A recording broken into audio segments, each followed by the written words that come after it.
the meat of our ideas can be completely ignored in favor of attacks on our appearance and otherwise like attacks on who we are as people instead of grappling with the ideas. So instead of grappling with the humanitarian cause that Rabbi Jessica Rosenberg is attempting to champion, she's attempting to champion for the Palestinian people, for the Gazan people. It's like really frustrating that the meat of your idea can be completely ignored. Like, it's not even controversial to these people that she's calling for a ceasefire. It's controversial to these people that she refuses to shave her beard all over the great nation of the US of A, and of course, like in other places as well, but particularly in the US of A.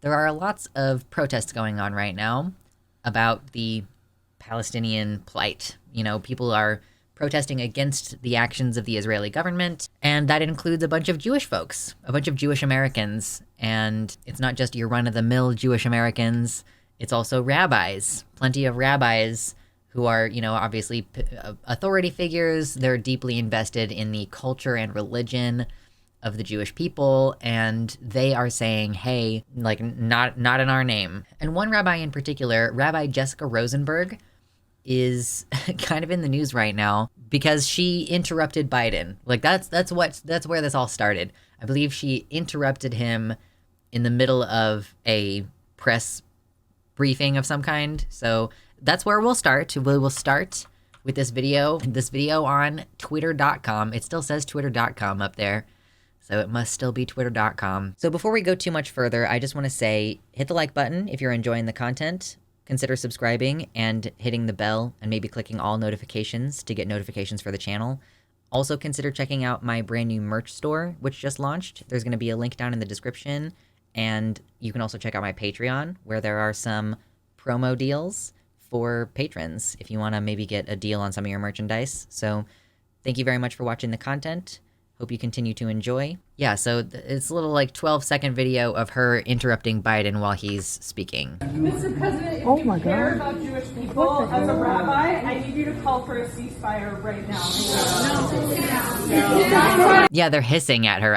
This is some Game of Thrones shit right now. Like the hissing. Get down! And they're like all shouting her down. Like, imagine shouting down a rabbi calling for a ceasefire against like an innocent bunch of people, since y'all are like bombing them on behalf of Jews worldwide. Like, imagine hissing at that person. That's crazy. I've never unironically hissed at a person in my life. Yeah, that's I genuinely had never seen it until like Game of Thrones. There's that one scene, you know, like with all the brown people, and like Daenerys is doing something that they don't like and they go sss, and I was like, oh, that's kind of funny. I think it was shushing. It was not just shushing. There was some shushing, but there was definitely just some S's in there. Not gonna lie, the Jewish people on those protests are extremely brave, especially as it often risks their own inclusion in their communities and families. It's really difficult to stand up to the very people who are meant to be your allies, friends, and family. Yeah, that does seem really quite challenging. I think they were hissing at her for the rude interruption, not the subject matter. No, they did not start hissing until after she clarified that the reason for her interruption was that she was calling for a ceasefire. You know, let's not pretend that it was that her outburst was rude in some form or fashion, because it wasn't. So we're seeing a view of this person from the behind, you know? We don't see this person's face. So just, like, why is this in the news beyond that, right? Like, why is this subject gonna take longer than the 3 minutes we've just been talking about it to talk about any further? Well, the reason is that the rabbi looks like this. Made headlines when she confronted the president earlier this month at a campaign fundraiser in Minnesota. What would you say to the president now? Thank you so much for having me. I called for a ceasefire, and I continue to call for a ceasefire because we cannot bomb our way to peace.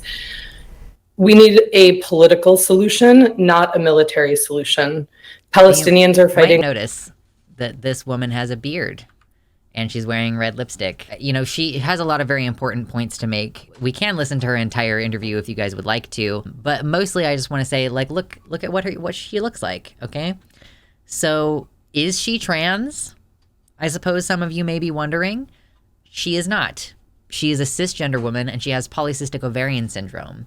And she has chosen not to shave her beard off, basically. Predictably, there is no room for nuance on the right wing. So the kind of like people who are going after her are like Megyn Kelly, for example. No one seeming to understand exactly what the hell he meant by any of what he said. Just perfect during an international crisis. I'm actually surprised they haven't had any clarifying statements on it yet. They probably will soon. It happened last night during a fundraising event in Minneapolis. A protester stood up in the middle of his remarks and interrupted him. Watch. That was, quote, Rabbi Jessica Rosenberg. Jessica is a man pretending to be a woman and just launching straight into it like this person is a man pretending to be a woman. Like, not only is that like rude to say about trans people anyway, but it's like you're literally just attacking cisgender women with an extremely mild form of like intersexism, essentially. She had an important message to say. We should hear her out because way too many people are ignoring her message and only looking at her appearance. Okay, we'll circle back to her. We'll circle back around to it. Yeah, but like, and Megyn Kelly's not the only person as well who's talking shit. So we'll talk about the talking shit and then we'll come back around and like talk about the message a little bit more clearly. I don't know if she's pretending to be a rabbi too, but she barely tries to hide the fact that she's a man. She sports a beard. she's a bearded lady reconstructionist rabbi. That's a thing, right?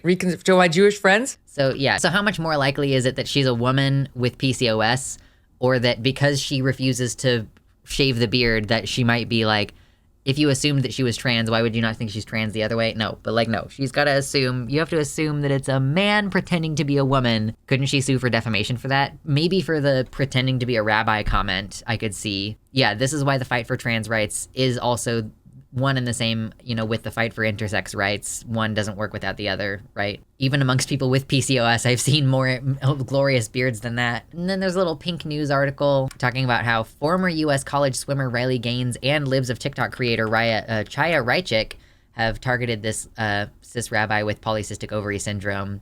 They're also calling her a man pretending to be a woman. Also pretends to be a rabbi, the post reads from Libs of TikTok. Sir, Halloween was nearly a month ago, says Riley Gaines, this is the one who didn't even race against Leah Thomas, but complained about having to share a locker room with her. But yes, Rosenberg identifies herself as queer. She's queer and visibly gender nonconforming, but she is a cis woman with PCOS. Finish this interview part. Let's actually listen to what she had to say, because it is unfortunate that like the message of pro-Palestinian, you know, ceasefire, humanitarianism, that message is not being heard amidst all this kerfuffle about what she looks like. You know, this is, I like want this to be clear. This is why, as a trans person, I am not going to break out into a mainstream audience and be like accepted in that way. And neither will intersex people like this woman, is because the meat of our ideas can be completely ignored in favor of attacks on our appearance and otherwise like attacks on who we are as people, instead of grappling with the ideas. So instead of grappling with the humanitarian cause that Rabbi Jessica Rosenberg is attempting to champion, she's attempting to champion for the Palestinian people, for the Gazan people, that they deserve like something more than just a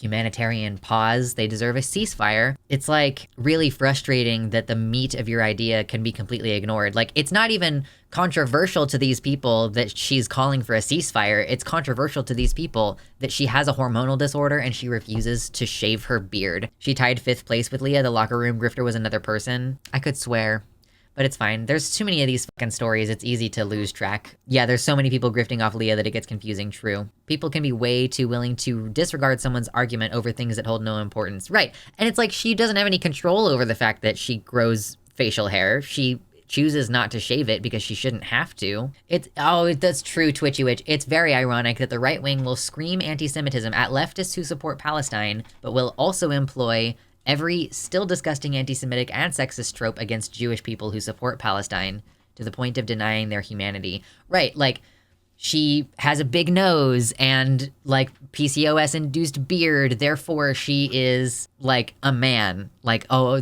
I can see your thick brows. Like, you know, do you mean these features that are totally fucking normal for someone who is ethnically Jewish? I don't know, weird. When I was in high school, I passed as male decently enough that some of the cishet guys didn't know that I was trans. It's actually insane how differently people treat what you have to say when they think you're a cis man. Right. Like, how frustrating must it be for, like, it's not just trans people, it's women and it's black folks. Like, all these different folks are just, like, not listened to by virtue of things that they have absolutely no control over. Their ideas are just treated by default as inferior. So let's combat that by listening to what this Rabbi Jessica Rosenberg actually had to say. We need a political solution, not a military solution. Palestinians are fighting for equal rights in the land. And as someone who learned from Jewish tradition that all life is sacred, that is what I'm fighting for as well. And that's why I'm calling for a ceasefire. As you know, Rabbi, there are many in the Jewish community dealing with the trauma of the massacre and, of course, the hostages who have yet to return home. But they're also dealing with anti-Semitic attacks. Perhaps, you know, you have dealt with that as well. We are seeing that just disturbingly across the world. While you're calling for peace, what do you say to people in the Jewish community who are still dealing with all this pain? I guess that's an interesting question. Like, how do you balance that? Like, you know, that obviously this whole thing was predicated by this attack, whatever, like, obviously ignoring the fact that Israel had already violated the terms of the ceasefire at previous times within the past year, and that Hamas on October 7th did not, like, unilaterally break the ceasefire. But, like, yeah, obviously acknowledging that there are individuals who are harmed by terrorist activities who don't have any positions of power, like just folks who are just out there living their lives. Like, obviously, on neither side should there be citizen death of people who don't have any part in this, you know? So I guess, yeah, how do you address both of those things? Well, first of all, we get to grieve. We take all the space and time we need to feel the extreme grief and rage of the violence on October 7th, and to acknowledge all of what comes up when this happens, which is centuries of anti-Semitism. And killing Palestinians does not honor or bring back any of the lives of Israelis who were lost on the 7th. And I want to say, I know there's many non-Jews who believe that supporting Israel in this war is how to stand in solidarity with Jews or even make repair for the atrocities of the Holocaust. And I want to say that ending anti-Semitism in all the places that Jews live, everywhere, that is how you stand in solidarity with Jews. But Hamas has and continues. Yeah, she's like, you know, let's separate the idea of Israel from the idea of Jewish well-being. You know, the way to address this is to counteract anti-Semitism in all its forms and not to, like, launch an all-out assault on the Palestinian individuals, you know? Okay, last question from the to be an interviewer. existential threat to Israel. If your calls for a ceasefire are answered, would you be concerned that that could potentially put more Jewish lives at risk? I'm concerned for Jewish lives and Palestinian lives and all lives. And looking towards what is the future we're visioning, it needs to begin with an end to occupation and equal rights for all people in this land. And until we have that, if Hamas is eradicated, a different group will emerge. Like that is when people are living without basic rights. That is the fundamental threat to safety in the region. That is an excellent point. Hold on, pause. I'm so glad that she makes that point. Like, there is always going to be this extremist activity there so long as we are not addressing people's fundamental basic needs. I'm so glad that she points that out. And she did not allow herself to get sucked into this idea that, like, Jewish lives and Palestinian lives are somehow in opposition to each other. That you somehow, in supporting one, are by definition slighting the other somehow. And she's like, no, like, I'm concerned for all these different groups. I am going to speak on behalf of them equally, or, like, you know, calling for a ceasefire, calling for an end to the occupation. I'm really glad that she slipped that in, like, calling for an end to the occupation of Palestine, because that's, again, like, this isn't like two equals in a war over territory or something. This is like a dominant power and an apartheid state of people who absolutely do not have freedom of movement or like access to basic water and stuff. Like there's a lot of artists. There's like disproportionately more artists per capita in Palestine than there are in most other countries. And I think partially it's because what kind of actual job can you hold down if there is just going to spontaneously be bombing and like military on the ground and stuff like at any time? So like jobs are probably hard to come by, and like art is an expression of like human struggle and human emotion. So obviously a lot of the people there are experiencing things that are needing to be artistically expressed. So let's acknowledge the humanity of people and not terrorize them. I don't know. Thank you so much to my patrons and potential future patrons. I especially want to shout out Tiago Nascimento, Mersh Rolvog, Michelle Frateroli, Amanda B., Wellington Marcus, Michelle Winter, Danielle McDonald, Suzanne Maynard, Spooky Heather Sylvia, Past Null Infinity, Jamie Jam, Nova, Elizabeth Bartell, Sojo, Sarah A., Kevin Young, Athiet, Desi Quiche, Liam Hodgson, and Mr. Atheist.